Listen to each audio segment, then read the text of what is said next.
I'll sing a song, a rollicky song, as I roll along my way, with a hey-dairy-die and a dairy-die-do and a riddle-de-diddle-de-day. I'm going to tell you a wonderful story, the story of Robin Hood. He lived many years ago when everybody used bows and arrows to hunt and shoot in the forest. And Robin Hood could shoot straighter than anyone in the whole country. There is Sherwood Forest, where Robin Hood lives with his men. They would like to go back to their homes in the city, but they cannot. Their good king has gone off to war, and while he is away, their land is ruled by a bad man called the Sheriff of Nottingham.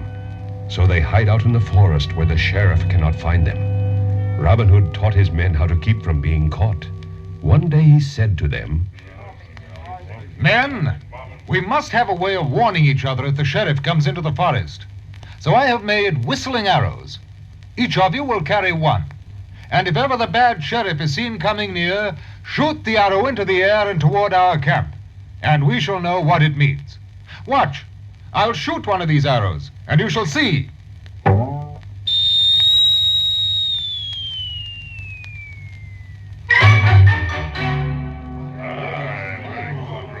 Robin's group of men was small, but as days went by, many more ran away from the city where the cruel sheriff ruled and joined Robin's group.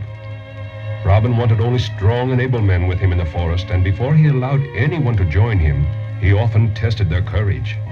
One day, Robin was just starting to cross a narrow bridge in the forest when a stranger began to cross from the other side. There was room for only one at a time, and Robin called to the stranger. "Stand aside." Why should I stand aside? "To let the better man pass." Then you stand aside. "If you think you're the better man, then prove it with your staff." Sure. With that, they began fighting with their sticks on the narrow bridge. Robin managed to crack the big man soundly in the ribs, and he jumped back.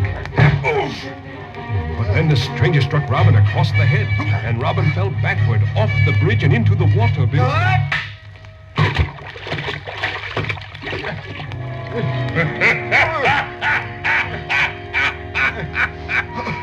That was a good fight, lad. Here, let me help you up to the shore. Oh, you fight well, stranger. What is your name? John Little. Well, then, I shall call you Little John. And with that, Robin Hood and Little John became very good friends.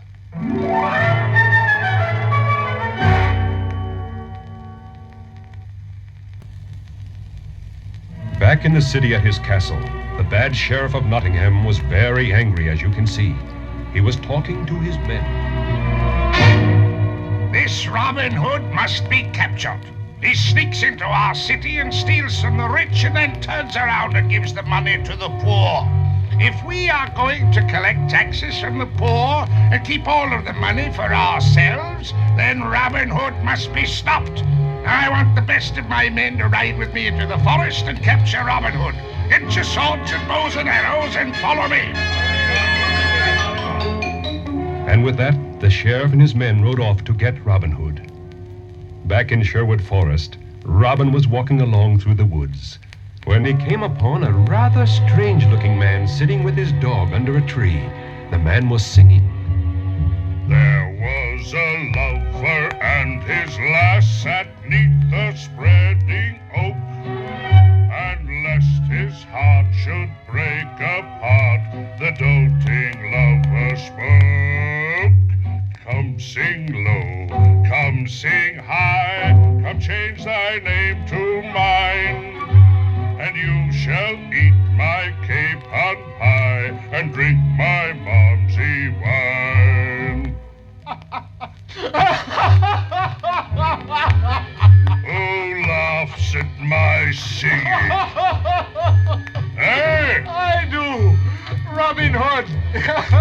Who are you? I am Friar Tuck. Well, Friar Tuck, I wish to cross that stream. Then wade across in the water like the rest of us must do. Oh, I'd prefer to have you carry me. With that, Robin Hood pulled out his sword, and laughing all the while, made Friar Tuck carry him on his back across the stream. Oh, you make a very good horse, Friar Tuck.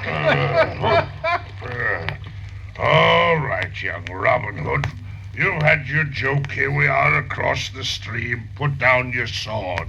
But as Robin put down his sword, Friar Tuck quickly pulled out his, held it at Robin Hood's throat, and said, Now I would like to be carried back to the other side of the stream.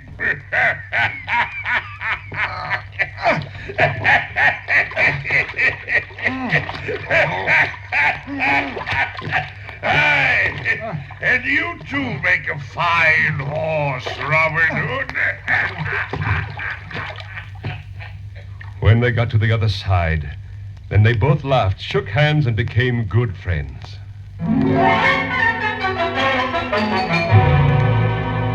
But while Robin Hood and Friar Tuck were having their joke, the sheriff and his men rode up, and with swords drawn, surrounded them both.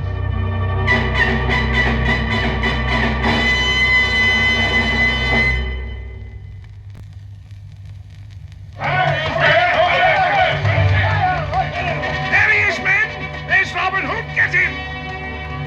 Robin Hood was surrounded. He saw that he could not get away, so he quickly took his whistling arrow, fitted it into his bow, and before anybody could stop him, he shot it high into the air toward the camp of his men.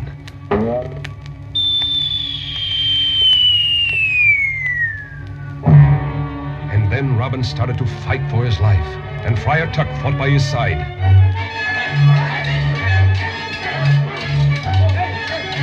Robin fought furiously with his sword, holding off many men at one time. Then one of the sheriff's men managed to strike Friar Tuck across the back of the head, and Tuck fell to the ground unconscious.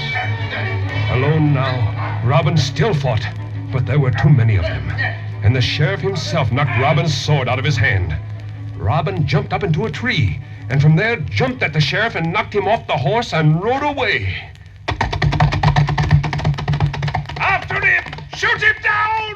But just then, Robin's men, who had heard the whistling arrow, rode up, and with arrows flying, they drove off all of the sheriff's men, leaving only the sheriff on the ground with no horse.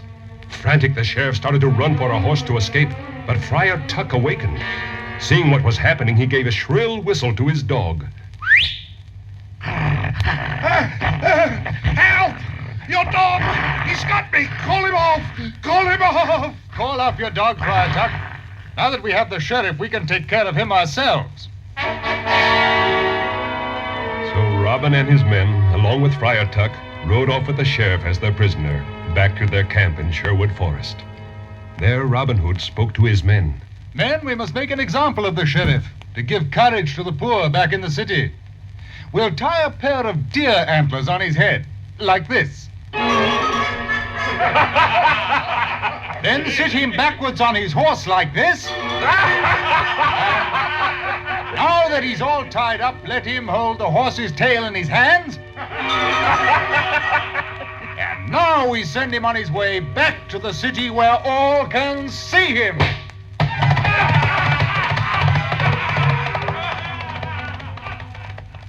Oh, the sheriff with 80 bowmen rode out of Nottingham town. But Robin Hood left those bowmen a-gasping on the ground.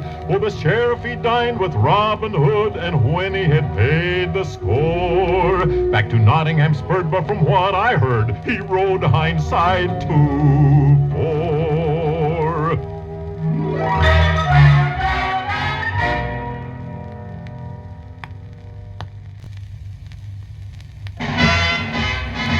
While all this was going on, King Richard, who ruled the country, was away at war with his armies. He was a good king, tall and blond and very brave.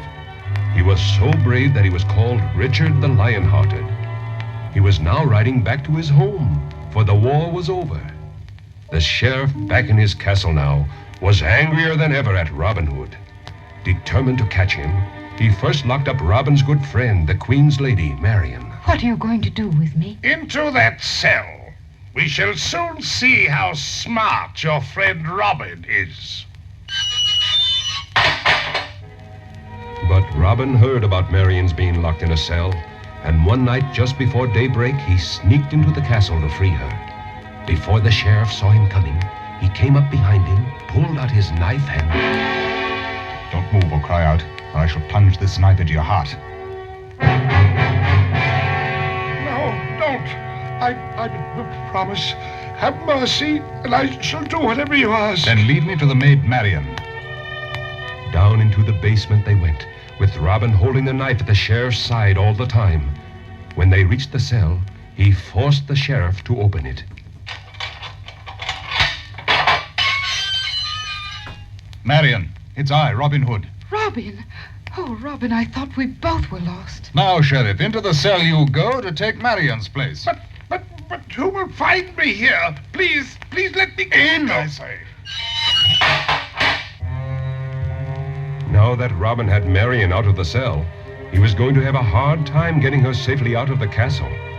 But as he was wondering how he was going to manage, he suddenly heard wild cheering in the courtyard. Running out with Marion, there he saw a sight too good to be true. Marion, look, it's the king. King Richard himself returned home. Oh, Robin, now we have nothing to fear.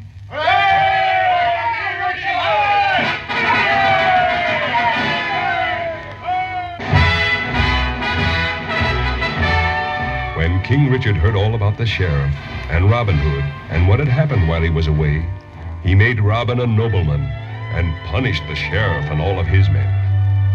Robin and the good men of Sherwood Forest were welcomed back to their homes, and Robin Hood spent the rest of his life in great happiness with Marion and his good friends, and many happy hours hunting in what you might call his second home, Sherwood Forest.